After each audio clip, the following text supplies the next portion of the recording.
Hello and welcome to the GWLADYS podcast. This week you're joined by myself, Mike Thomas, and Dawn Keogh. How are you doing, Dawn? I'm alright, how are you? Yeah, not too well as I could be, I suppose, under the circumstances. But yeah, so this week we've had another week of pretty underwhelming football, and with a big game coming up tomorrow, the two main topics we're going to discuss are the two games and sort of the performance of the team in general over the weekend. So we'll kick it off with the Brentford game, Dawn. What did you see from your perspective that was willing to shine some hope on the derby? Oh God. I can't say I saw anything that would shine hope on the derby. I think what it's very hard to be positive about it, but the positive things that I will say is it's the first game that Rondon's played when he was fully fit, and he actually got the ball and should have scored. So although he wasn't great, he was better than he has been. I thought defensively we were a bit better than what we have been. Again, it wasn't great, but it's a very marginal improvement. What did you think? You seem to be picking up the crumbs off the table there, Dawn. Um, yeah, a slightly better performance from our number nine and a slightly better performance from the defence. But yeah, I mean, it was frustrating. Obviously, I think the reaction after that sort of game is always going to be sort of overwhelmingly negative, isn't it? And I think you can understand that. Um, Brentford looked good in the early weeks of the season, and then obviously they've tailed off ever since. And so it's the sort of game where you do need to go and at least pick up a point. You know, you'd expect 3 points there, but I think in terms of the overall performance, I think we were the better side in possession. I just think we really lacked quality. You know, to have that much possession, obviously them scoring, going 1-0 up didn't help, but we just never looked to me like we were going to have that bit of magic. Even the chances that Rondon got were, that one that sort of felt him on the edge of the area, and the one where he turned was a decent ball in the box, but it's nothing more than a bit of a hopeful ball. So I think you just want to see a little. When you've got that much of the ball, you want to see a bit more creativity. And I still felt like, although they weren't in control of the game, Brentford could have still and Mbumo should have scored a couple more. I think with he had a couple of chances, and they always looked threatening. I just obviously there's a lack of confidence, but with the running of games that we've got over the next month, it just looked dire to me. Yeah, But it's hell month, isn't it? That's a game that you really want to get 3 points at. And like you say, it's very rare that we have the lion's share of the possession, which I think at one point it was like 61%, which we never have that much. But um, like you say, the quality. I mean, Damari Gray come on with a few good balls in between the defence and the keeper. And if you think, yeah, confidence is low, throw anything at it. Literally, throw anything at it. But we didn't. I mean, if you look at some of the players, like Dean, where's he gone? I mean, he's been absolutely rubbish. well, he sort of said, didn't he, a couple of weeks ago that Benitez has asked him to play a more defensive role and to try and be a bit more selective in when he goes forward and attacks. But I think, although I can see why Benitez wants him to do that, it's sort of playing to his weaknesses because he's really good going forward and he should be able to give that outlet. And he's not very good defensively, quite frankly. So asking him to focus on that side of the game, I can understand tactically if he's trying to build his defensive side, but to just sort of hamstring him slightly, I think you lose quite a bit from that. Yeah, I agree with that, but that doesn't like if you look at his set plays and you look at his crosses and stuff, I get he's more defensive, so he's got less opportunity to do that, but still he's got the quality in him. We've seen it time and again. Like that's just gone. His delivery is shocking. I mean, even Gordon's taking the corners now instead. Yeah. Yeah, no, I did notice that a couple of times. There's a couple of times where he had the chance to throw the ball in from sort of the edge of the box, or when he's on the overlap and he's just taking one too many touches, getting caught, getting the cross blocked. Where he was always so good at picking that cross. Just even when it seemed to be under his feet, just whipping something dangerous into the box. But he didn't. Yeah, as you say, we lack that, don't we? And we've unfortunately got no cover either because arguably, whether Nkunku's ready or not, we've got rid of 2 young left backs this year who would have been his competition. So the alternative's probably Fabian Delph, and he's not a left back. So it's a difficult one. I didn't see an awful lot to think that we played well, but it was good to have. I did think it was good to have Alan and Decore back. I don't think Decore is fully fit, obviously, but I think even just having 2 players in the middle of the pitch who are just halfway capable on the Yeah. ball, and Decore got himself back in, probably prevented the goal with one of those challenges in the first half, and then just getting a foot in and the energy that he's got, you can't replace that with anyone else in the team, as we've said time Yeah. and time again. Yeah, he did look a bit dodgy on the ball. He's obviously, they've rushed him back, haven't they, from a metatarsal. So, but that where he got back, got his body in between the man and the ball. He did it in centre mid as well, and you miss that because no one else really does that without going to ground or whatever. Um, just I guess my question is, Mike, even with Decore in there, he's like Alan's legs, isn't he? So why why do you think he wouldn't put 3 in midfield? Well, I think you've got to, haven't you? For the derby in particular, Yeah, you know, I think having a Iwobi in that number 10, I understand that that's where Iwobi wants to play, and he's probably looking at it thinking, I've got essentially two holding midfielders, so I can afford to have that luxury of an Iwobi who floats about trying to pick passes, but I just still don't think that works. Um, that little floating number 10, unless you've got the quality of a David Silva, which I can guarantee Iwobi certainly hasn't got. You can't afford to give that free role to somebody, and I suppose he's trying to loosely keep it around the 4-4-2.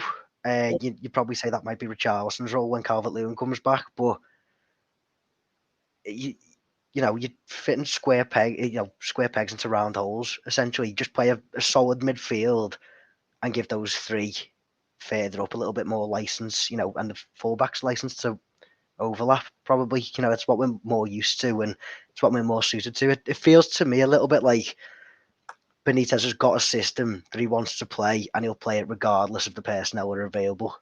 I don't know how you feel about that, but I know obviously Benitez has come in for a lot of stick. I think he has been, he hasn't been given a very good hand with the team he's got. But I don't know what your thoughts are on how Benitez handled the Brentford game and in general, sort of the last few games.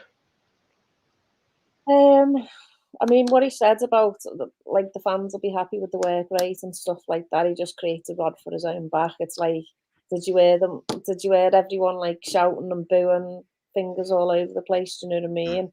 I don't think he should be making assumptions of the fan base, given that I I still think it's a minority that the fans that I mean, we all didn't want him, but the fans that didn't want him, and even when we were doing well at the start of the season, didn't get behind him and said, "I don't care if we win him, I want him gone." Like, I think there's still a small percentage, but like, if you were him, right? If you were a manager that come in, forget the Liverpool connection for a second, you come in, yeah, you're probably on, great wages and stuff like that. You're coming into a squad that's maybe got about 12, 13 decent players, all fully fit. You've got no money, got your 1.5 million, which brought in 2 of those players. But then right down the spine of your team, the strength goes. They're all injured. Mina, Richarlison, DCL, Decore. I mean, in that situation, one, how would you feel if you were him as the manager? Because we don't have we're threadbare as a squad for backup players. And two, like as fans, what do we expect them to do? Yeah, I do understand, and I think it's harsh to I think it's harsh to blame Benitez for anything that's going on. I don't actually think that's where a lot of the anger is directed. I think a lot of the anger is just general anger. I think it's being absolutely fed up, to the back teeth of the same thing season after season. I don't think going out to the League Cup helped, granted. Um, and I think the way that Benitez played at the weekend, didn't noticeably change system, didn't really change personnel, even in the last, 10 or 15 minutes, when you might just throw an Ellis Sims on, or even a Cenk Tosun. I mean, if you are doing that sort of just get the ball in the box, there's no reason not to have multiple target men in there, and it's not always the way of the more strikers you have on the pitch, the more likely you are of scoring. I understand that, but it just seemed like we just stagnated, and the players aren't there to really change the game, but we didn't change tact. We didn't try anything different. We just sort of got it to Gordon, got it to Townsend, said whip it in, and there's Rondon there. Granted, they nearly scored with the header in the last 5 or 10 minutes, but even then, you've got a player heading the ball from 12 yards out in front of the near post, and that's sort of the best you can muster in the last 10 minutes when you're 1-0 down a newly promoted side. I just thought it was disappointing without being a horrible performance. And yeah, I think the anger is the anger at the club. I think that's spilt over, obviously, but I don't think it's all necessarily to do with Benitez. Although if results carry on the way they are, he'll be the one to pay for it. Yeah, I think like a lot of the things that I've read and I've heard and I've seen is all Benitez, Benitez, Benitez, and I think you look at the run of form that Carlo had, and no one was after his head, and he had more quality at the time because less people were injured, and I think going back to what you said about Brentford, Sims was asked to warm up maybe 10 or so minutes before the end, and he never brought him on. And everyone's saying about Sims or Dobbin, or no one really wants Cenk to come on, but like you say, as another option. But he sees them in training every week. Mm. You look at the likes of Sims and go, is he like the third or fourth manager that's seen Sims in training and has gone, nah, he's not good enough. But yeah, the club's just given him a new 3-year contract. Yeah, yeah. I'm not saying that Sims is the answer in the long term. I just think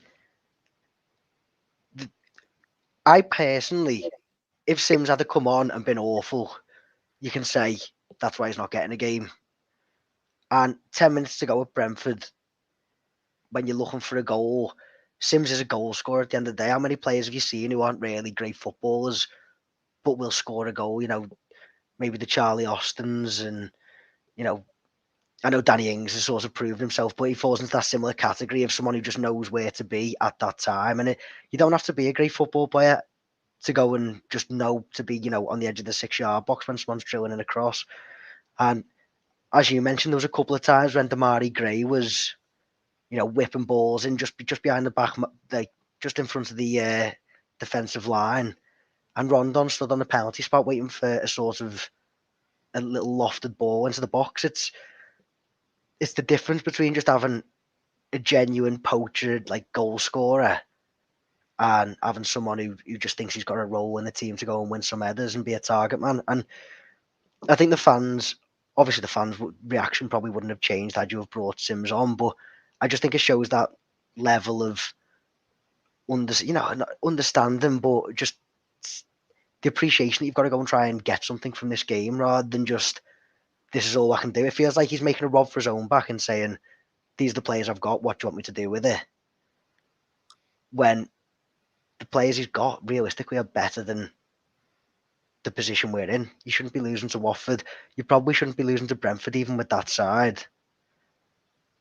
If you think of the money we've spent and the fact that, Brentford have just come from the Championship. So although I can completely get behind the fact that he's been dealt a really bad hand, it doesn't excuse the fact that Luca Dean's playing international football for France, and Coleman's captain of Ireland, and we're supposed to have 40 odd million pounds worth of player in the centre of the park, and we just can't really raise much of a glove to Brentford. It just doesn't fill you with confidence, I don't think.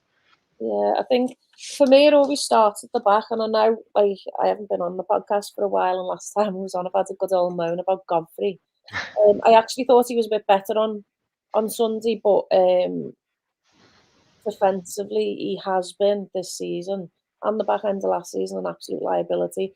I don't understand because he's got loads of potential, hasn't he? His physique's like fabulous, he's fast. physical, can tackle, can't head to save his life, position, he's all over the place. He was better on Sunday, and I think, from a midfield perspective, if you're playing there and you've got someone who, like, at times, did it again to Watford when he was on the halfway line over there, and that's how they got him behind. Just, I don't know. There's so much work to do, and the fact that Mina's injured, Calvert-Lewin, even Richarlison comes back from injury, he's suspended. It's just. I think it's really hard to blame it on them, because you even look at Josh King coming to Goodison, scoring a hat-trick. Could have that was written in the stars that way, innit? And like, why didn't Brands try and keep him? He was on a free, knowing we had no money, and then we wouldn't have had to buy Rondon because we didn't have a third choice striker.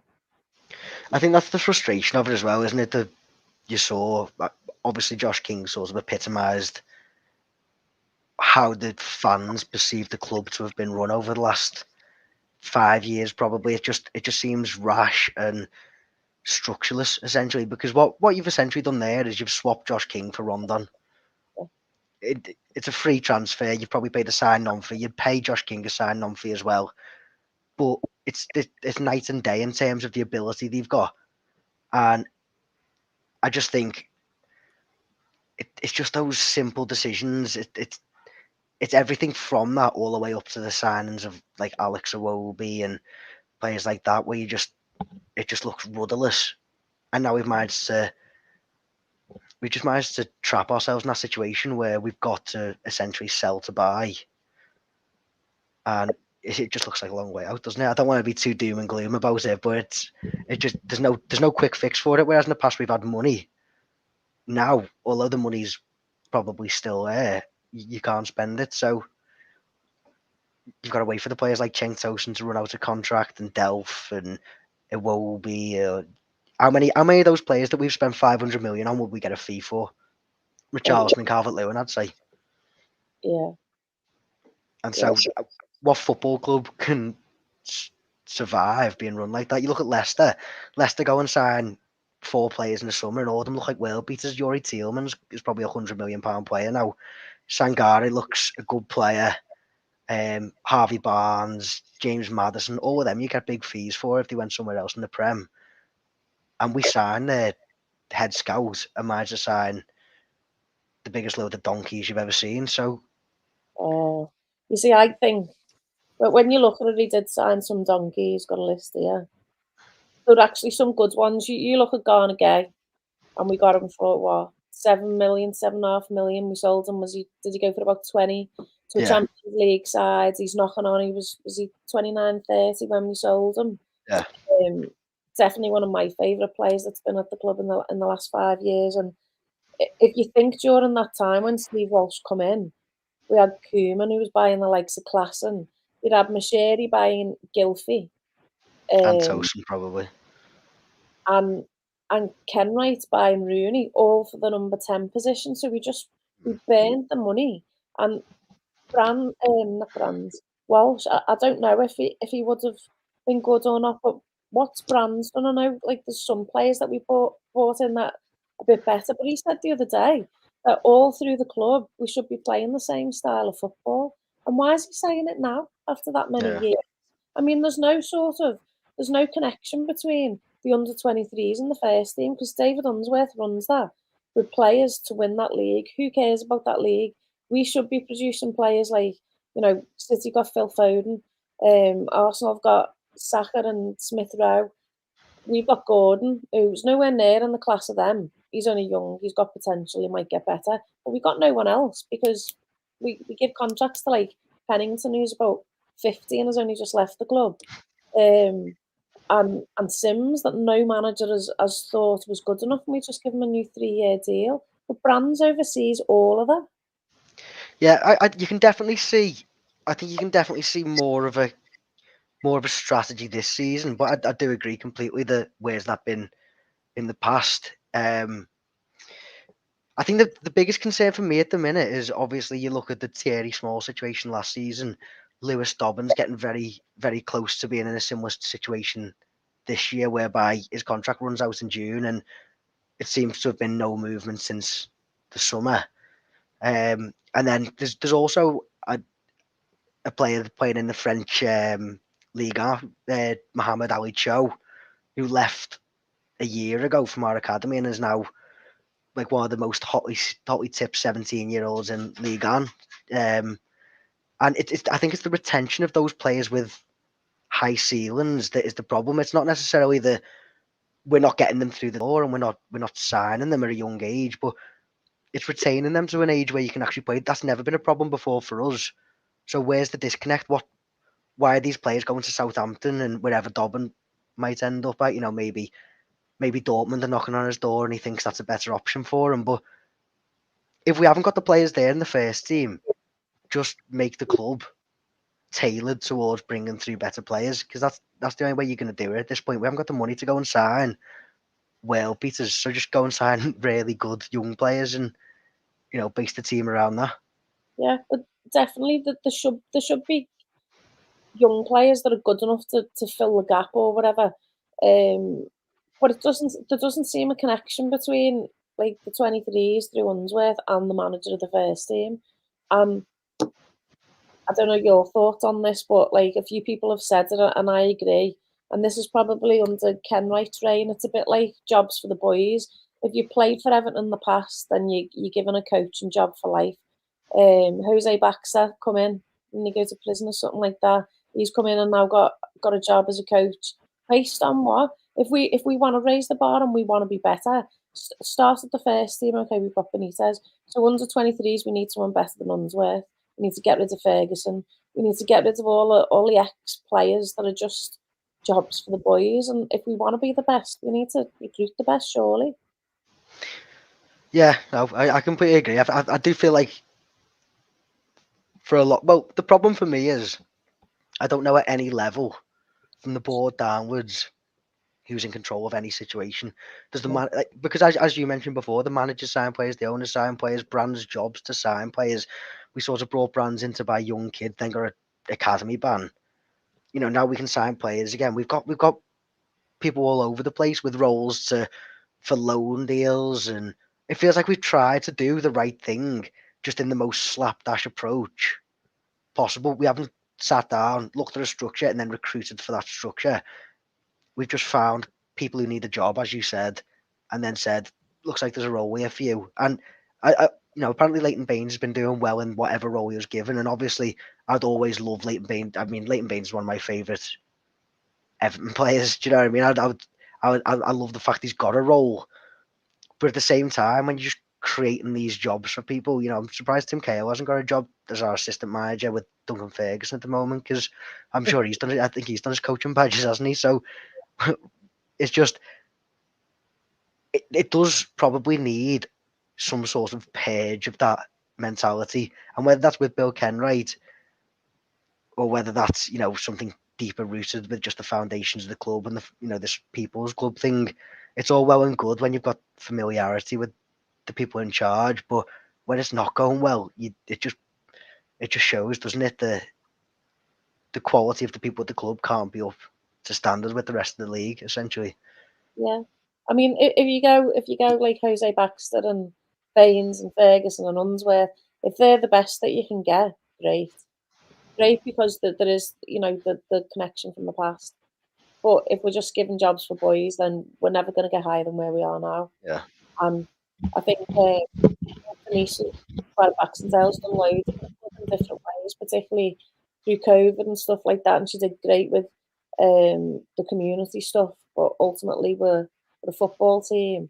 We're rubbish on the pitch. Everything to do with everything on the pitch is rubbish, and it's been like that for years. So ultimately, she needs to sort it out, or she needs to go as well. Yeah. We need to purge everyone. Just get rid of everyone, sack everyone and start again. That seems to be the overriding message here. But no, yeah, yeah. If only. I'm sure the club would probably be happy to get rid of most of them and just start again. But, yeah, no, it's it did. I think the frustration, as I said, I think a lot of the frustration comes from that fact that where do we go? What's the next step? Just start with the board, just start with the management, just start with the coaching staff, the scouting. There's so many people. I mean, obviously, Brands is on the board So in itself, it becomes difficult to remove him if he's the problem. But you can't have the owner making signings, in my opinion. You can't have him making signings like Tosin and Yeah. just because he fancies, he liked the look of them when he was in Monaco. It doesn't work. Ultimately, you bring in the best people for the job and you let them do the job. If not good enough, right, you sack them. That's the way any job works. So the less interfering you get at different levels, the better. Yeah, definitely. And the thing I think, and the thing that's annoying me about the Benitez shout is if if we take him out, we scratch the surface, and that's the sixth manager in 5 years that we've turned over, and that's not including interim managers. And then who wants the job? Because yeah, we used to be a big club. Right now, we're not, are we? We're trying to Yeah. be a big club with no clear strategy and everything muddled behind the scenes. We've had a young up and coming manager. We've had an Ancelotti. Then we've got a Benitez who'll want the job. The only Hmm. reason they'll want the job is because they'll want the big fat payoff when they get sacked. Yeah. That's why I think if you bring someone else in, that person's going to have exactly the same problems as Benitez has currently got. Yeah. Yeah. No, I do agree. I think his position might become untenable depending on how the next 4 or 5 games go. But no one's going to win those games. Yeah, but No I one. mean, we don't win those games. We've gone 12 games without a win, and then at that point, it's panic station. We'll be in the relegation zone at that point, and I, Yeah. I don't think Mashiri is one for um holding fire if he doesn't think things are going well. And I I, I don't want to segue into tomorrow too much, but if it ends up being a disaster, then I can only imagine what the atmosphere is going to be like at the ground. But I think he said it, and it always is the case at Goodison that the atmosphere tomorrow will be really important. And if some of the fans rock up and start um, asking, Benitez out and stuff like that, we play right into their hands. It's yeah, winding up now thinking about it because we're playing them. We hate them. They hate us. And they're going to laugh at us anyway, Agent Benitez and all that stuff. We don't want to play into their hands.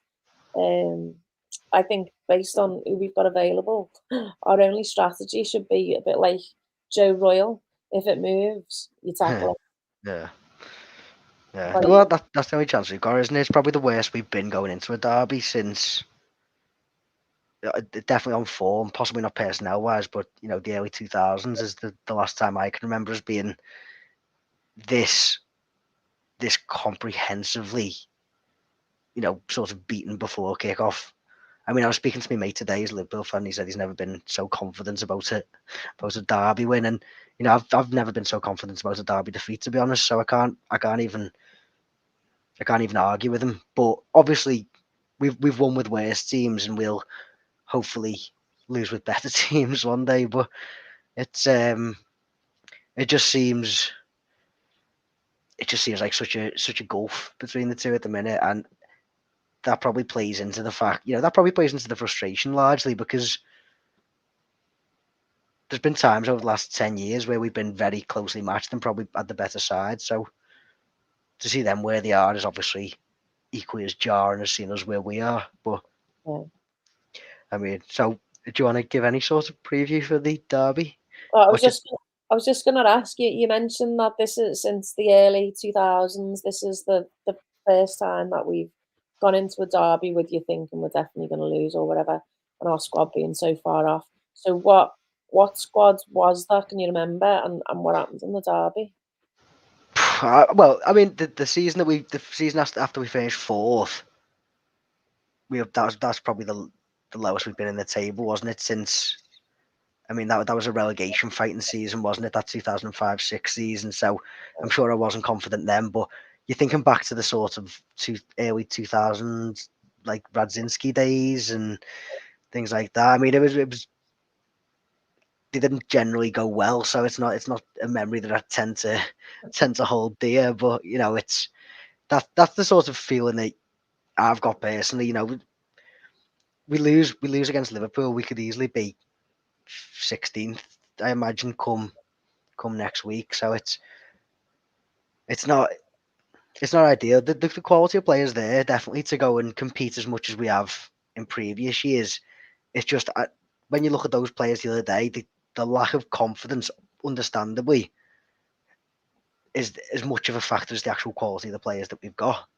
Yeah, You know, I don't look at them players and think there's someone there who's going to go and grab the game by the scruff of the neck, unless you know Decore and Allen have an absolute masterclass of a game. There are two players who I think who have got the bottle to go and try and grab a derby game. You know, hopefully they're both fit and both in the central midfield, probably with Delph as well, to be honest, just to try and get some sort of control of the middle. You know, I'm sure we're not going to control the ball, but as long as we're not just really passive, because that'll be horrendous if we're just getting, you know, played through the lines, people making runs off Allen and Decore, picking up early yellow cards. That would just be toxic. But yeah, as you say, get the fighters in midfield, get those three in there, three players who have got a tackle in them, and then try and play on the break. That's all you can do. Hopefully, Richarlison's through the middle with a yeah, bit of pace out wide. yeah. Uh, I think. that, Sorry, I was just going to say, like Dean, as you said before, isn't great defensively. He's up against Salah, who can't believe. I hate myself for saying it, but I can't believe he didn't win the Ballon d'Or because I think he probably is the best player in the world currently. And that's where you need your three-man midfield, don't you? well, Coming together in the Delph can almost play as a wing back, can't he, in that situation? or just the midfielders to come and cover in Yeah. those spaces in there to help them out. But yeah, it, if we were to get any sort of results, any goals that we get would be a penalty or nicking it. Any result and we're off the town, so that's Yeah, that's the benefit. Yeah, a little nil. But no, I can't see it going well. But in the same token, you play the same game as we played against United earlier in the season. Just try and keep it tight, stay compact. You know, try and score on the break. I think you could probably get at them. I think they'll overcommit. I think they'll be very confident that you know they're going to have all of the ball. So them spaces that Robertson and uh, Alexander Arnold are going to vacate. If you can get wingers in them channels, whether it's Gordon, Gray, Townsend, whoever, I think that's where you can cause them problems, especially if Richie's through the middle. But it's going to be backs to the wall, and we're going to have to accept that it's probably going to be us sitting in for 90 minutes and hoping for, as you say, a penalty or some. We haven't scored a free kick forever or a corner, so I don't know why I'm pinning my hopes on them. But you know, we live in hope anyway, don't we? yeah, You'd have thought there'd be a performance there from the players after the other day, and if there's ever a time to pull one out the bag, it's now. So they yeah, can all buy themselves a little bit of time, can't they, if they win tomorrow? yeah. But they can't hide at Goodison, can they? No, exactly. Because it You will. just don't. You just don't want it being bad from the start, do you? And then it getting a little bit toxic. But as long Yeah. as we can direct the anger into the right channels, probably at the referee, then we'll be okay. Fingers crossed. I'll take your Yeah, word. yeah. So go on. What did you want to do a score prediction? I think we said we might conscientiously object this week. So we'll yeah. I'll go 2-1 Everton. Why not? I'll throw that out there. I'll After all go we. at least 4-0 to Liverpool. uh, That's how yeah, confident I am. yeah. I'm not going to be having a bet on my one. To be fair, I might have a go on yours. But The tip yeah, is drink lots before you go. Drink lots at yeah, half time, and then you won't remember anyway. yeah. I'm gonna try and start half an hour before work finishes. I think just so I get home already on my way. But now, hopefully we can just keep it tight. Nick one at the end. I know I said 2-1. I don't know why I said that, but we're not going to keep a clean sheet, are we? So it's got to be 2-1 or nothing. But You're still being really, really, really optimistic. yeah, I'm sticking to it. Why not? Yeah, what one of us is going to be. Fingers So yeah, fingers crossed. I don't know if you've got anything else to add to our optimistic derby preview. No, I guess we just wait until we do the review and hope we're still smiling then. Yeah, the unlikely smiles at the end of the derby.